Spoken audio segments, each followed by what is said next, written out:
Let me be a pen in the hands of God. So the divine is writing through me the story of my life.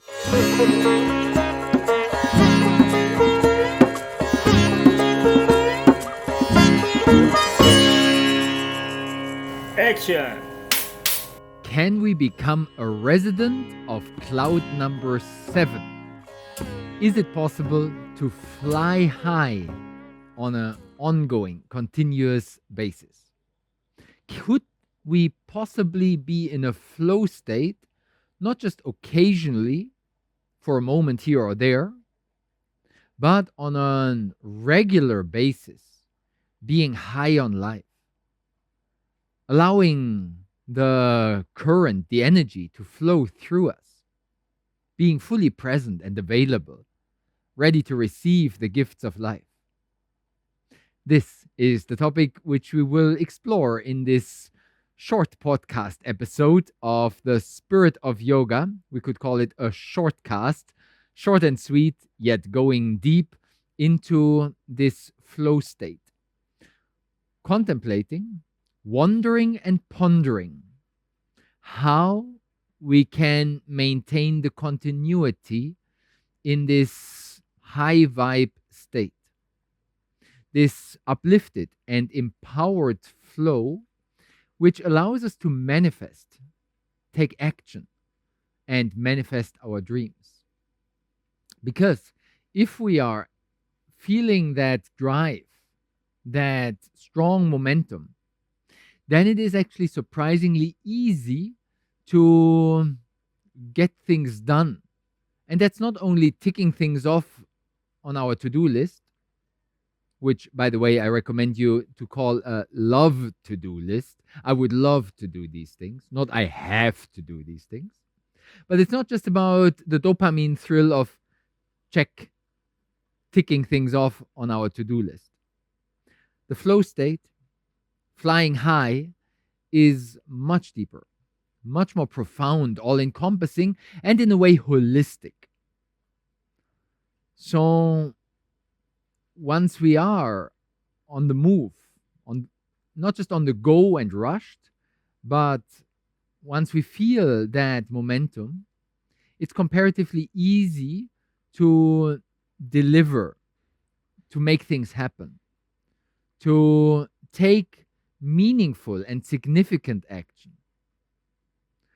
And in some ways, even if it is a small chore which contributes to a bigger project, we experience it as connected to our deeper purpose. We kind of see the bigger picture. We zoom out and have the overview, the clarity. And with that sharpness of the bird's eye perspective, we then zoom in, narrow down on the task at hand, and get the job done without this delaying, which usually comes from the procrastination, when we are doubting, when we're not sure, when we're not so certain, when we're not clear how to prioritize, when we don't really know what really matters in our life, and therefore in this moment. If we are not aligned to our purpose, even simple tasks feel like a burden, and we drag them along. We carry them over from this week's to-do list into next week's urgent action items. But then it is a heavy lifting. It feels like a heavy burden. Maybe you know the Bob Marley song. I've got to carry a heavy load, heavy load. I think it's not Bob Marley. Maybe UB40 or some other reggae song like this. So then it feels heavy. Then we feel to be kind of weighed down, almost suppressed by the chores. We are carrying a heavy yoke. What's a yoke? Yoke is in the archaic ancient cultures, which are still happening here in Bali and many other places around the world. It's a beam, a bar, a long piece of wood, And with that, people, farmers, carry heavy items. Here in Bali, for example, coconuts.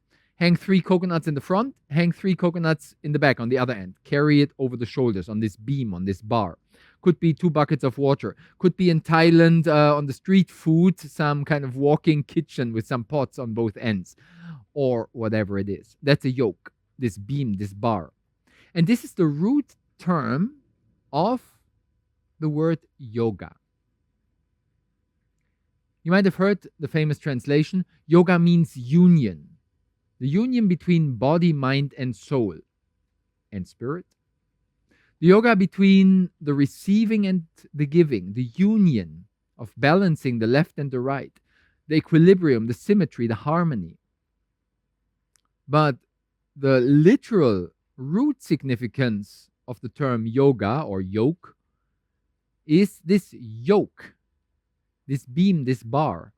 And what do we do with that? We balance, we counterbalance, we harmonize the 2 polar opposites, the 2 buckets at the end of this yoke beam bar stick. Why am I telling you this story?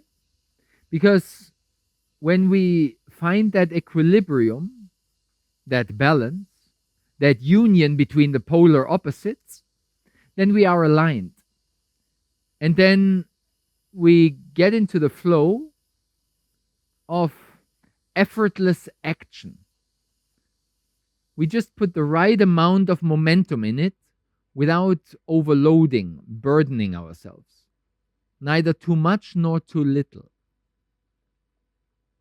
That happy balance between the 2 extremes. That unifies the polar opposites of effort, in a way, the work, the momentum, the energy we need to put into it to make this project happen, while at the same time being at ease, soft, gentle, allowing the process to unfold.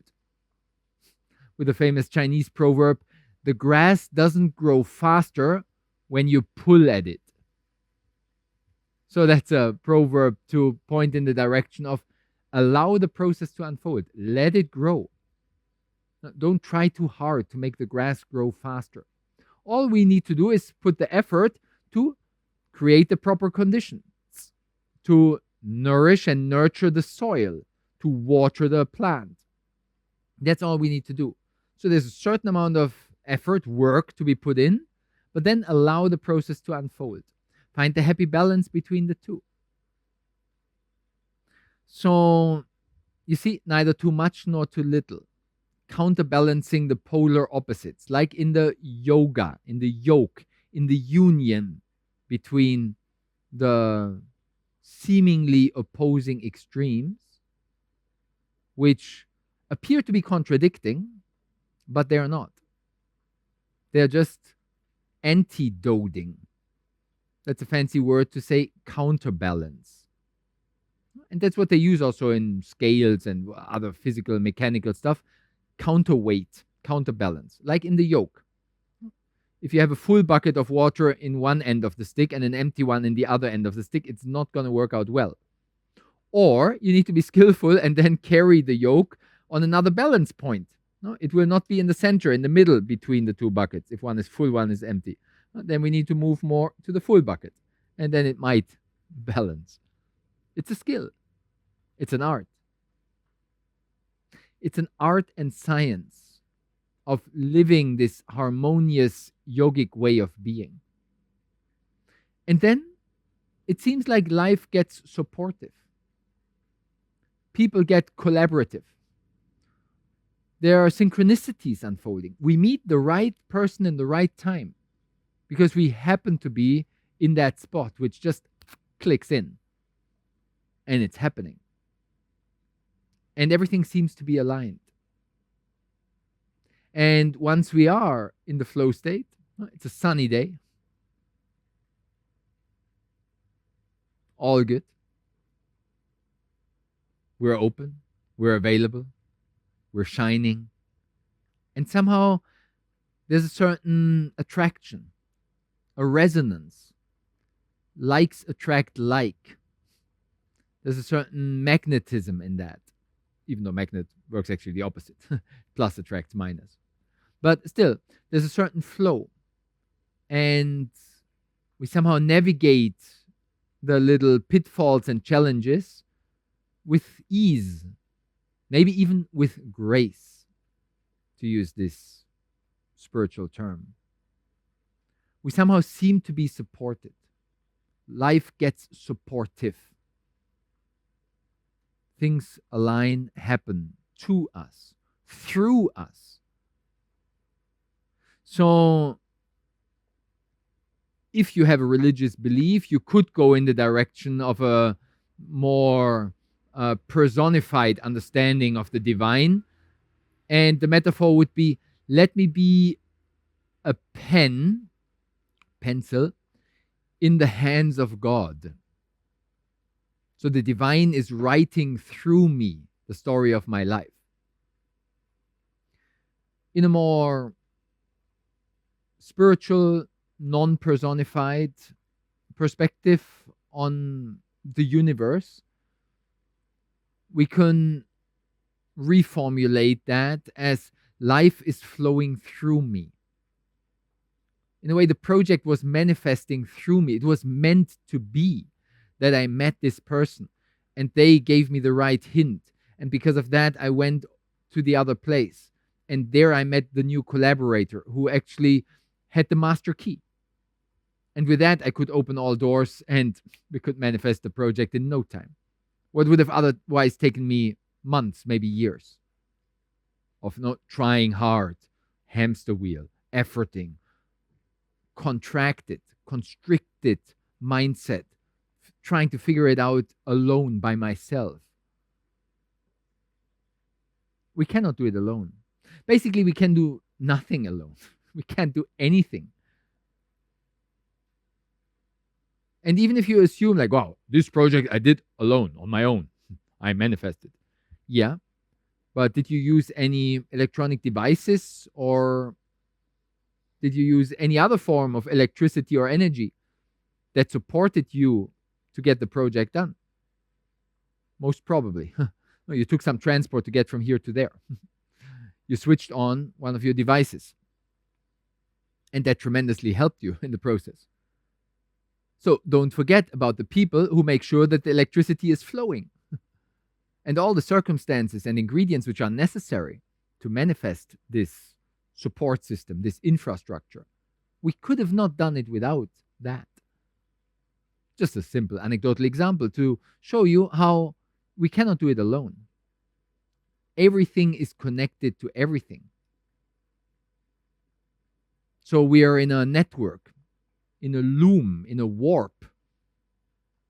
And that's actually the original meaning of the Sanskrit term tantra. It's not the sexualized modern neo-tantra hanky-panky thing. No. The classical, original, traditional tantra, the tantrism, is the science of life. The wisdom of these connections, of this interconnectedness, of everything is connected to everything. And the literal significance of the term tantra is a loom, a fabric. And what's happening in a fabric is that the threads run in this direction and in that direction. It's a network, a grid. And either directly or indirectly, every thread in a fabric is connected to the other one. So it's like a warp, a mesh, a fabric of existence. In life, in the universe, everything is connected to everything. And Tantra is the science, the art and science of these principles of interconnectedness. That's why in classical Tantra, they work with all types of energies, of aromatherapy, of music, sounds, vibrations, of anything you can imagine. The science of life. And yes, small disclaimer, they did also, in some minor branches, work with the sexual energy in the old days. But it was like a minor, under 10% side thing of classical traditional Tantra until Osho Rajneesh and the modern movement of Neo Tantra popularized it in modern times as the sexual hanky panky thing. Anyhow, it's not our topic, but if the energy is flowing through us, if we understand these principles of how everything is connected to everything, then we can tap into the field. And in a way, we kind of position ourselves that life can be supportive. In this network, we understand where the hubs are, the intersections, the meeting points. In yoga, energetically speaking, for the prana, the vital life force, the etheric energy of chi, where these energy channels, the meridians, the nadis are meeting, is actually in hubs in the chakras. These wheels of energy. Chakra literally translates as wheel of energy. And the wheel has spokes. So these are the meeting points of energy. Energetic plexus. Plexus is a hub, an intersection of many energy channels coming together. So that's known in yoga as a chakra, a wheel of energy, or as a padma, a lotus flower. The wheel has spokes, the lotus flower has petals.